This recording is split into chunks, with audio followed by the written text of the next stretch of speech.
The morning sun cast long shadows across the courthouse steps as Sarah Mitchell climbed them with purposeful steps. At 42 years old, she carried herself with quiet confidence, her natural hair neatly styled and her casual outfit chosen deliberately for today's research. The security guards barely gave her a second glance as she passed through the metal detectors, looking like any other person coming to handle their court business. Sarah had spent 15 years analyzing courtroom behaviors and documenting patterns of bias in the justice system. Today was different, though. Instead of her usual professional attire and reserved seat in the analyst section, she had chosen to blend in with the general public. Her jeans and simple blue blouse were a far cry from her normal courthouse attire, but they served a purpose. As she pushed open the heavy wooden doors to courtroom 4B, Sarah's trained eye immediately took in the scene. Judge William Harrison's courtroom was known for its strict adherence to traditional procedures. The judge himself sat high on his bench, his silver hair and stern expression making him look every bit the part of the authoritative figure he portrayed. Sarah quietly found a seat in the middle section of the public benches, purposely avoiding the front rows where lawyers and their clients usually sat. She pulled out her phone, which had been specially configured to take silent notes for her research. Her fingers moved quickly across the screen as she documented the morning's proceedings, paying particular attention to how different defendants were treated. The cases moved forward one by one. Sarah noticed how Judge Harrison's tone shifted subtly depending on who stood before him. His voice carried a gentler note when addressing well-dressed defendants with private attorneys, while his words became clipped and stern with public defenders and their clients. These were exactly the kinds of patterns her research aimed to document. A young public defender was presenting her case, her inexperience showing in her slightly trembling hands. Sarah's fingers moved faster across her phone screen, recording the judge's increasingly impatient interruptions. The contrast between this interaction and the previous case, where a private attorney had been allowed to speak at length, was striking. The morning wore on, and Sarah maintained her careful observation. She noticed how the court clerk's eyes occasionally drifted to her phone, but she continued her work. A research project had been approved at the highest levels, though she had deliberately chosen not to announce her presence today. The authentic reactions and behaviors she was witnessing would form a crucial part of her latest study on judicial bias in urban courtrooms. Around her, the usual drama of a busy courtroom played out. Lawyers huddled with clients in whispered conversations, court officers maintained order with stern looks, and the constant shuffle of papers provided a steady background noise. Sarah remained focused on her task, her years of experience allowing her to pick up on subtle cues others might miss. Judge Harrison called for a brief recess, and Sarah used this moment to review her morning's notes. She had documented 17 cases so far, and the patterns were already emerging clearly in her data. The differences in treatment, while subtle, were consistent and measurable. This was exactly the kind of real-world evidence her research needed. As the court resumed session, Sarah noticed Judge Harrison's gaze increasingly turning toward her section of the courtroom. She knew her phone use might draw attention, but this was part of her methodology. The authentic reaction to a seemingly ordinary citizen using their phone in court would reveal volumes about inherent biases in the system. Little did anyone in the courtroom know that Sarah Mitchell wasn't just another face in the crowd. Her numerous published works on judicial reform sat on the shelves of law libraries across the country. Her research had influenced policy changes in multiple state courts, and now she was about to become part of her own case study in a way she hadn't quite anticipated. The tension in the courtroom was building, though most people remained oblivious to it.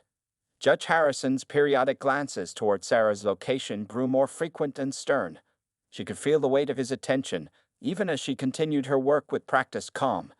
The morning was about to take an unexpected turn, one that would eventually lead to significant changes in this very courthouse. Judge Harrison's patience was wearing thin. For the past hour, he had watched the woman in the blue blouse typing on her phone, seemingly paying no attention to the serious proceedings before her. In his 30 years on the bench, he had developed what he considered a finely tuned sense for troublemakers, and this woman was testing his limits. The case before him was a routine traffic violation, but he found himself struggling to focus. His eyes kept drifting to the middle row where Sarah sat, her fingers moving steadily across her phone screen.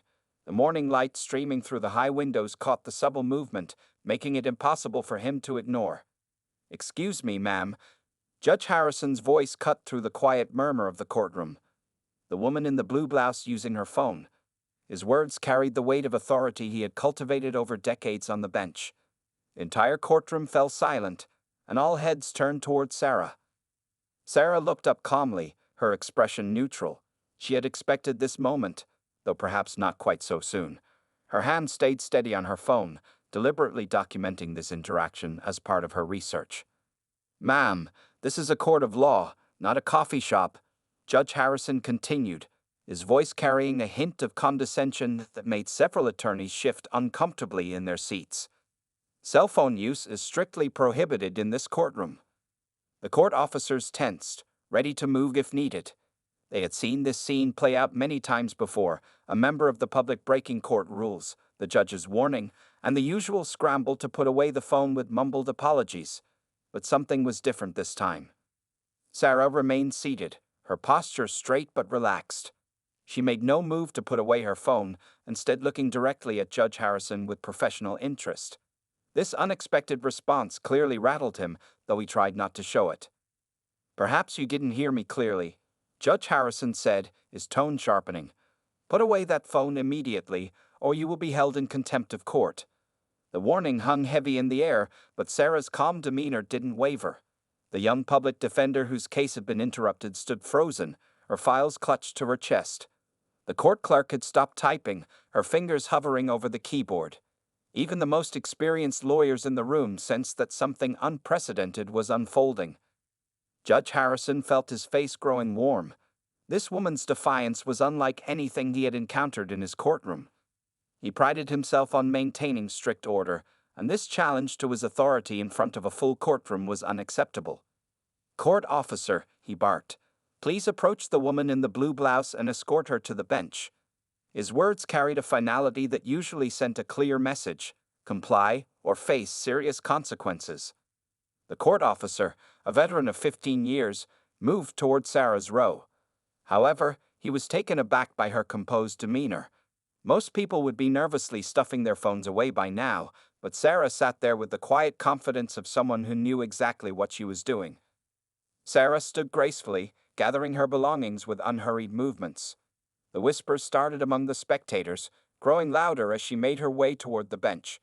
Judge Harrison noticed that she carried herself differently from most defendants he saw.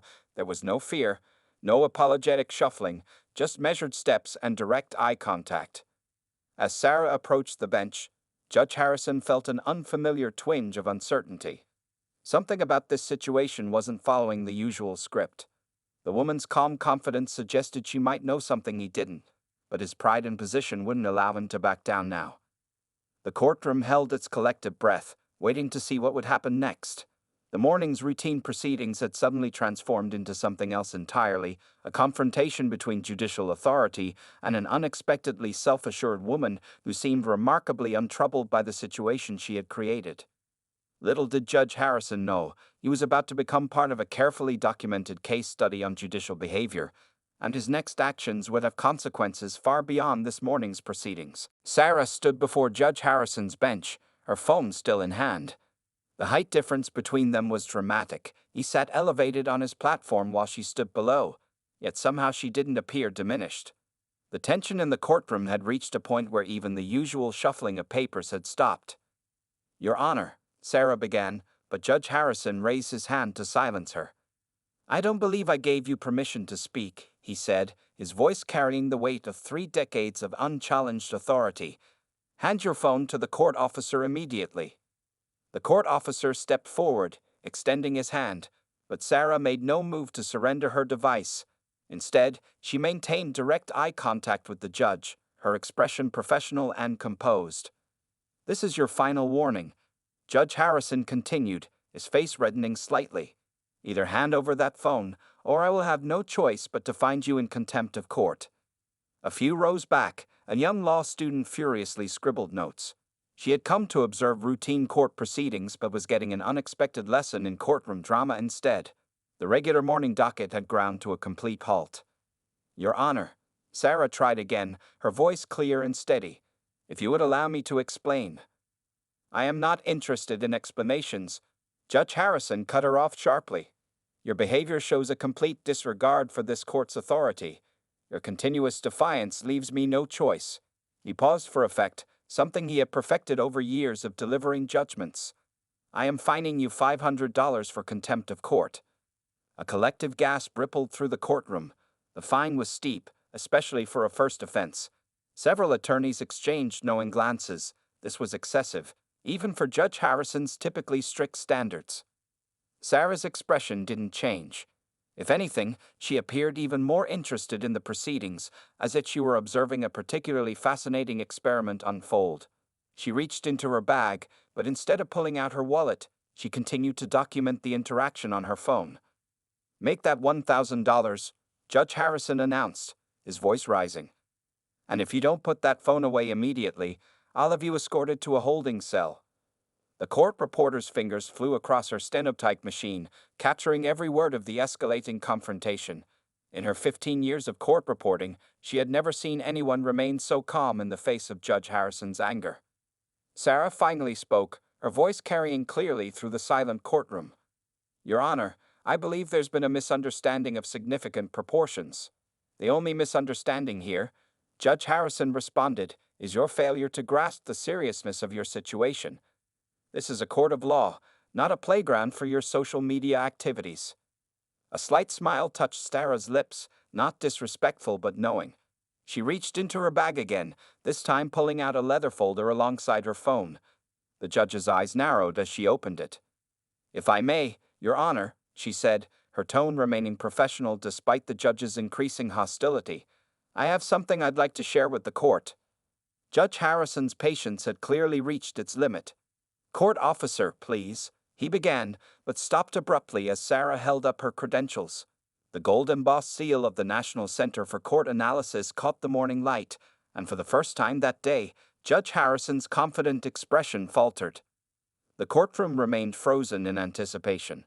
The young public defender who had been interrupted earlier now leaned forward, sensing that something unprecedented was about to happen. The court clerk's hands hovered over her keyboard, waiting to record whatever came next.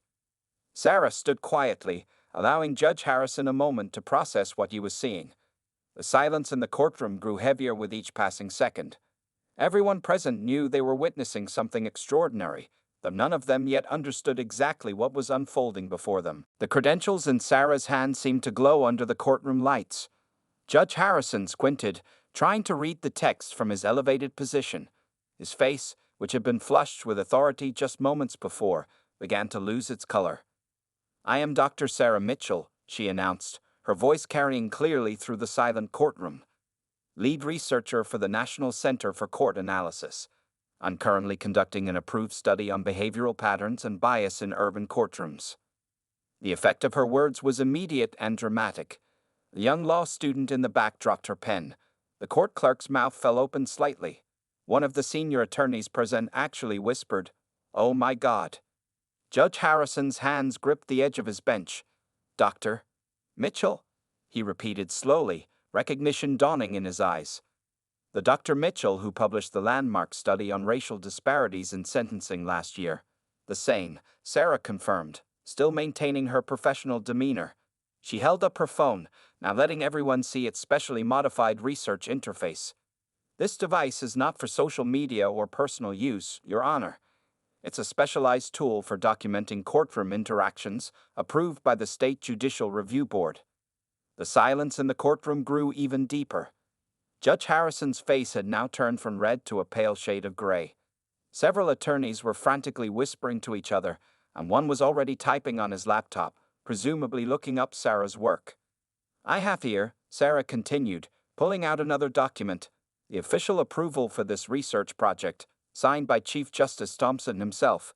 She handed it to the court officer, who seemed unsure whether to take it to the judge or not. Judge Harrison cleared his throat, trying to regain his composure. Why wasn't I informed of this study?"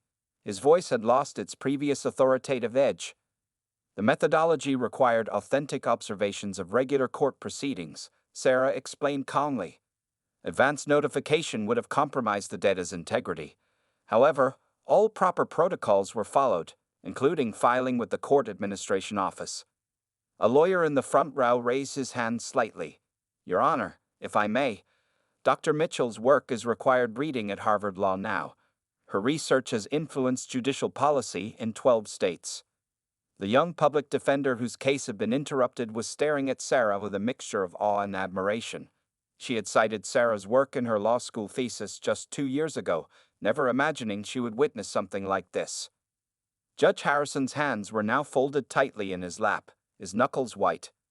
"Dr. Mitchell," he said, his tone completely transformed, "I believe we need to discuss this in my chambers." "Actually, Your Honor," Sarah replied, her voice firm but respectful, "I believe this conversation should remain here in open court. The interaction we just had will form a valuable part of my current study on immediate judgment formation and authority response patterns." Several people in the gallery shifted uncomfortably. Judge Harrison looked like he had swallowed something particularly unpleasant. His earlier threats of fines and jail time hung awkwardly in the air between them. "I've been documenting similar patterns across various courtrooms," Sarah continued, her professional tone unchanged. "The quick assumptions, the immediate exercise of authority without full context, the escalating responses to perceived defiance, these are all crucial data points for understanding how justice is actually administered in our courts." The court reporter's fingers had finally stopped moving across her machine. She sat frozen, like everyone else, watching this extraordinary scene unfold. The morning's routine court session had transformed into what would surely become a legendary story in legal circles. Judge Harrison reached for his water glass, took a long sip, and then carefully set it down. When he finally spoke again, his voice was barely above a whisper. "Dr. Mitchell, I believe I owe you an apology." The word apology hung in the air like a suspended moment in time. Nobody in the courtroom moved, as if they were all part of a frozen picture. Judge Harrison's admission had changed everything, but Sarah knew this moment was about much more than just an apology. "Your Honor," Sarah responded, her voice gentle but firm, "an apology is appreciated, but perhaps we can use this moment for something more meaningful." She glanced around the courtroom, taking in all the faces watching them. "What happened here today is not unique. It's part of a pattern I've observed in courtrooms across the country." Judge Harrison's hands were no longer gripping his bench, but his discomfort was still visible. Would you care to elaborate, Dr. Mitchell?" he asked, his usual commanding tone replaced by something more hesitant. Sarah nodded, pulling up some statistics on her research device. "In the past hour alone, I observed significant differences in how you address different defendants. Those with private attorneys received an average of 3 minutes more speaking time. Your tone varied considerably depending on the defendant's appearance and representation." A few of the attorneys present started nodding slowly. They had noticed these patterns too, but had never seen them addressed so directly. The young law student in the back was writing frantically again, determined not to miss a word. "Furthermore," Sarah continued, "your immediate assumption about my phone use, escalating to a $1,000 fine without allowing for explanation, demonstrates how quick judgments can lead to disproportionate responses." The court clerk had begun typing again, recording every word. This was no longer just another morning in court. It was becoming a lesson in judicial behavior that would be remembered for years to come. Judge Harrison sat quietly for a moment, seeming to age years in minutes as the weight of his actions settled on him. When he spoke again, his voice carried a new tone of humility. "Dr. Mitchell, I believe your research has already begun to prove its point. Would you be willing to share more of your findings with this court?" Sarah's expression softened slightly. This was the kind of response she hoped for, not just embarrassment or defensive anger, but a willingness to learn. "Of course, Your Honor. My team has collected data from over 300 courtrooms across the country. The patterns we've identified are both concerning and promising." The young public defender raised her hand tentatively. "Your Honor, if I may, could this discussion be open to the bar? I believe we could all benefit from Dr. Mitchell's insights." Judge Harrison looked at Sarah, who nodded her approval. "Yes," he agreed. "I think that would be appropriate." He turned to the court officer. "Please ensure that all attorneys present can stay for this discussion. We'll reset the remaining docket for tomorrow." The atmosphere in the courtroom had transformed completely. What had started as a tense confrontation was evolving into an impromptu workshop on judicial bias and fairness.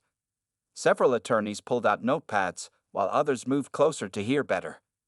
Sarah retrieved her laptop from her bag, connecting it to the courtroom's display system. If you'll allow me, I can show you some specific data points we've gathered. They tell a compelling story about how unconscious bias affects judicial decisions. Judge Harrison leaned forward, his earlier authority replaced by genuine interest. Please do, Dr. Mitchell. I believe we all have something important to learn here. The morning sun now streamed fully through the high windows, illuminating the courtroom in a different light. The space that had minutes ago been an arena of confrontation was transforming into a classroom of sorts, where important lessons about justice and fairness were about to be taught. As Sarah began setting up her presentation, she caught glimpses of the varied expressions around her: curiosity, shame, interest, and hope all mixed together. This, she knew, was how real change began, not through confrontation alone, but through the willingness to learn from uncomfortable moments. The courtroom had transformed into an unexpected classroom. Sarah's data filled the large display screen, showing colorful graphs and clear statistics that told a powerful story. The numbers revealed patterns that many had suspected but few had dared to discuss openly in a courtroom. Over the past year, Sarah explained, pointing to a particularly striking graph, we've documented over 10,000 courtroom interactions across 50 different jurisdictions. The patterns are consistent. She clicked to the next slide, which showed a breakdown of speaking times and interruptions. Judge Harrison leaned forward, his reading glasses now perched on his nose. The data about his own courtroom was highlighted in red, standing out starkly against the averages. His interruption rate for minority defendants was nearly double the national average. This is troubling, he admitted, his voice carrying none of its earlier defensive tone. Dr. Mitchell, how long have you been observing my courtroom specifically? 3 weeks, Your Honor, Sarah replied gently. And I want to be clear, these patterns aren't unique to your courtroom. They represent a systemic issue we're seeing nationwide. The young public defender raised her hand again. Dr. Mitchell, is this why you chose to present yourself as a regular citizen today, to experience the treatment firsthand? Sarah nodded, a small smile crossing her face. Yes, our research shows that credentials and titles often shield people from certain behaviors. I needed to document the authentic experience of an ordinary person in court. Judge Harrison removed his glasses, rubbing his eyes tiredly. And I played right into it, didn't I? Every assumption, every bias, every rush to judgment. I demonstrated exactly what your research was trying to prove. The courtroom was silent as his words sank in. Several lawyers shifted uncomfortably in their seats, perhaps reflecting on their own biases and assumptions. Your Honor, Sarah said, her voice warm with encouragement. Recognizing these patterns is the first step toward changing them. Many judges refuse to even look at this data, let alone acknowledge its implications. A senior attorney in the front row cleared his throat. If I may, Your Honor, perhaps this could be an opportunity for our entire district. Dr. Mitchell's research could help us all improve our practices. Judge Harrison straightened in his chair, some of his old authority returning, but now tempered with humility. Dr. Mitchell, would you be willing to conduct a formal training session for our judicial district? I believe my colleagues would benefit greatly from your insights. Sarah's face lit up. This was exactly the kind of response she had hoped for, not just individual recognition, but a desire for systemic change. I would be honored, Your Honor. In fact, I have a comprehensive training program already developed. The young law student in the back raised her hand tremblingly. Dr. Mitchell, could law students attend as well? This seems like crucial information for future lawyers. Before Sarah could answer, Judge Harrison spoke up. I think that's an excellent suggestion. The earlier we address these issues in legal careers, the better. He turned to Sarah. Would you agree, Doctor? Sarah nodded, already making notes on her device. Absolutely. Change is most effective when it spans all levels of the legal system. She pulled up another slide showing success rates from similar training programs in other districts. The morning had turned into early afternoon, but nobody in the courtroom seemed to notice the time. The tension from earlier had been replaced by an atmosphere of engaged learning and genuine desire for improvement. Judge Harrison picked up his gavel, but instead of using it to enforce authority, he held it thoughtfully. Dr. Mitchell, I believe what started as an unfortunate confrontation has become one of the most important sessions ever held in this courtroom. Sometimes our worst moments can lead to our best opportunities for growth. Sarah looked around at the eager faces surrounding her. This was why she had chosen this method of research, not to shame or embarrass, but to create real moments of understanding and change. The $1,000 fine that had been threatened earlier now seemed like a small price for the valuable lesson it had sparked. 1 month after the courtroom incident, Judge Harrison's courthouse looked very different. Signs in every courtroom now reminded judges and attorneys to be mindful of their speaking patterns and assumptions. But the changes went far deeper than just posted reminders. Sarah sat in the back of courtroom 4B, watching Judge Harrison preside over his morning docket. Her research device was still in her hand, but now she was documenting something very different: progress. The judge's transformation over the past month had been remarkable. "Mr. Thompson," Judge Harrison addressed a young man in a worn t-shirt and jeans, his tone respectful and patient. "Please take your time to explain your situation. The court is here to listen." The judge's new approach was obvious to everyone who had known him before. Sarah's notes showed dramatic improvements. Speaking times had evened out across all defendants, regardless of their appearance or type of representation. Interruptions had decreased by 60%, and the overall tone of the courtroom had become noticeably more balanced. During the lunch break, Sarah joined a meeting in the judicial conference room. The space was packed with judges, lawyers, and law students from across the district. What had started as one uncomfortable confrontation had sparked a movement for change throughout the entire judicial system. Dr. Mitchell, a senior judge from another courthouse, called out as she entered. "The data from our first month of implementation is remarkable. Would you mind sharing it with the group?" Sarah connected her laptop to the display screen, showing charts that tracked the changes across all participating courtrooms. The improvements were clear and consistent. Bias incidents had dropped significantly, while positive interactions had increased. "The most encouraging thing," Sarah explained, pointing to a particular graph, "is how these changes are affecting case outcomes. We're seeing more consistent sentencing patterns and fairer treatment across all demographic groups." Judge Harrison, who had just entered the room, nodded in agreement. "I've completely changed how I approach each case," he admitted to his colleagues. "That morning with Dr. Mitchell was a wake-up call, but it's the work we've done since then that's making the real difference." The young public defender from the original incident, now part of the courthouse's newly formed equity committee, raised her hand. "We're also seeing changes in how clients perceive the court system. There's a growing sense that they'll actually be heard and treated fairly." Law students who had been invited to observe the changes were taking detailed notes. Several of them had already approached Sarah about expanding the research to other districts. What had started in one courtroom was beginning to spark interest across the state. "The key," Sarah explained to the group, "is that we're not just collecting data anymore. We're using it to make real-time adjustments and improvements." She showed another slide demonstrating how immediate feedback was helping judges recognize and correct their unconscious biases. Judge Harrison stood up to address his colleagues. "A month ago, I was that judge who thought he knew everything, who believed he treated everyone fairly just because he intended to." He paused, looking around the room. "Dr. Mitchell showed me how wrong I was, but more importantly, she showed us all how to be better." The afternoon sun streamed through the conference room windows, highlighting the eager faces of everyone present.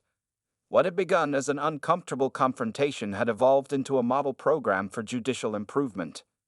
Sarah watched as judges who had initially been skeptical now engaged enthusiastically in discussions about bias and fairness.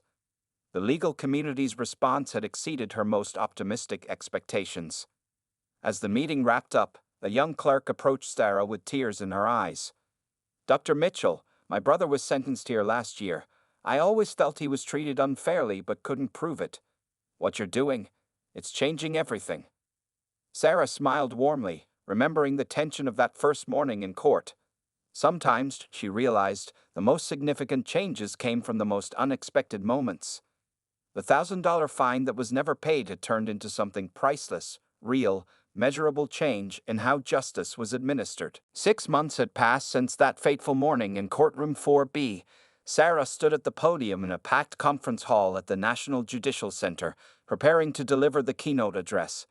In the front row, Judge Harrison sat among hundreds of judges from across the country, all eager to hear about the program that had gained national attention. "Good morning," Sarah began, her voice carrying clearly through the hall. "6 months ago, I was almost fined $1,000 for using my phone in court." A ripple of knowing laughter spread through the audience.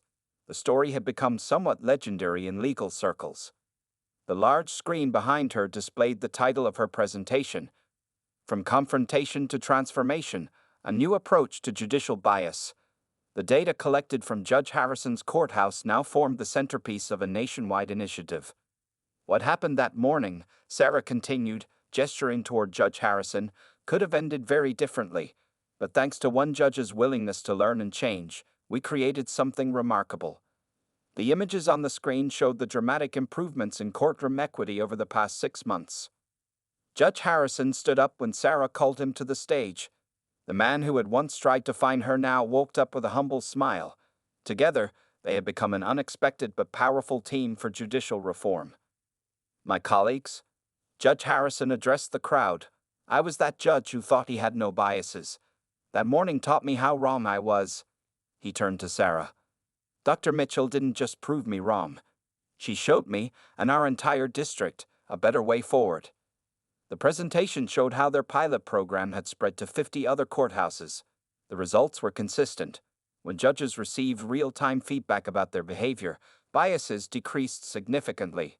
Fair treatment increased across all demographic groups. In the audience, several faces stood out. The young public defender, now promoted to lead the district's new equity division, sat with a group of law students she was mentoring. The court clerk who had witnessed the original confrontation was there too, now training other courthouses on bias monitoring systems. "But the numbers tell only part of the story," Sarah explained, switching to a slide showing testimonials. "The real change is in the lives affected." She played a brief video of defendants sharing their experiences with the new system, people who felt heard, respected, and fairly treated for the first time. Judge Harrison stepped forward again. "6 months ago, I was ready to put Dr. Mitchell in jail for contempt. Today, she's teaching us all how to be better judges." He paused, looking out at his colleagues. "That $1,000 fine I never collected. It turned into the most valuable lesson of my career." The presentation concluded with the announcement of a new national initiative. Sarah's research method, combined with Judge Harrison's practical experience, would be implemented in courthouses across the country. The Department of Justice had already pledged full support. After the applause died down, Sarah and Judge Harrison walked through the crowd together. Judges lined up to ask questions, share experiences, and sign up for the program. What had started as a tense confrontation in one courtroom was now changing the face of justice across America. "Dr. Mitchell," Judge Harrison said quietly as they took a moment between conversations, "I never properly thanked you for that morning. You could have filed complaints, made demands, embarrassed me publicly. Instead, you chose to teach." Sarah smiled, remembering the tension of that first morning. "The goal was never to shame anyone, Judge Harrison. It was to create real, lasting change." She gestured to the crowd of eager judges around them. "And look what we built together." As the afternoon wound down, Sarah checked her research device one last time. The same phone that had almost landed her in jail now contained data from thousands of courtrooms, all showing the same pattern. When judges understood and acknowledged their biases, real change was possible. The sun set over the judicial center as judges from across the country left with new tools, new understanding, and new commitment to fairness. What had begun with one judge's angry threats had grown into a movement that was reshaping the very foundation of judicial behavior in America.